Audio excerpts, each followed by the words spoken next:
We're following several stories tonight about justice reform in Nebraska, starting with the debate on the state level. Good evening, I'm Julie Cornell. I'm Rob McCartney. Legislation cleared the first big hurdle this week, but prosecutors are concerned about putting convicted criminals back on the street early. KETV News Watch 7's Abby Peterson is here with our big story. Some of the supporters behind this bill say reform has to come before Nebraska builds a new prison, but there are still concerns about how the proposal would change parole eligibility and sentencing for habitual criminals.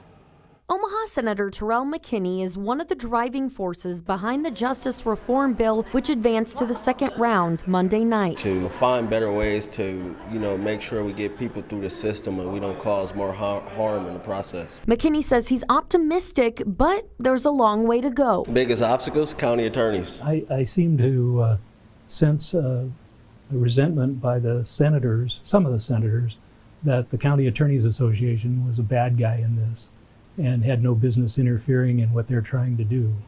And that didn't set well with me. Sarpy County Attorney Lee Polakov reminds lawmakers voters elected him, along with the other 92 county attorneys in the state, to enforce laws. And we have too many, I think, legislators that say it's my way or no way.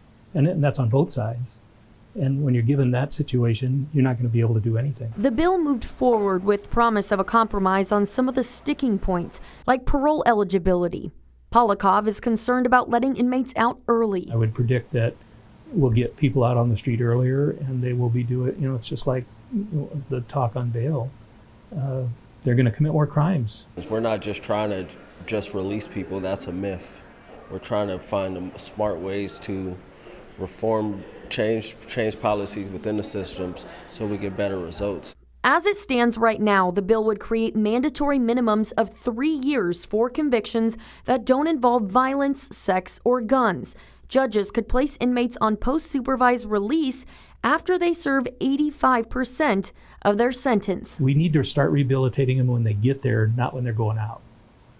And they're more motivated to be rehabilitated, I think, more susceptible to it when they get there. Would you rather somebody serve a sentence and just get released without programming and any type of transitional help, or allow them to be released a little, you say earlier, whatever, but they're also, going through programming, they're going through transitioning back into society to make sure they have housing and those type of things.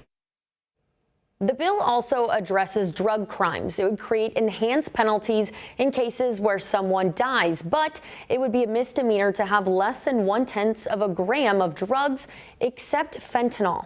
Again, the bill faces 2 more rounds of debate. Back to you.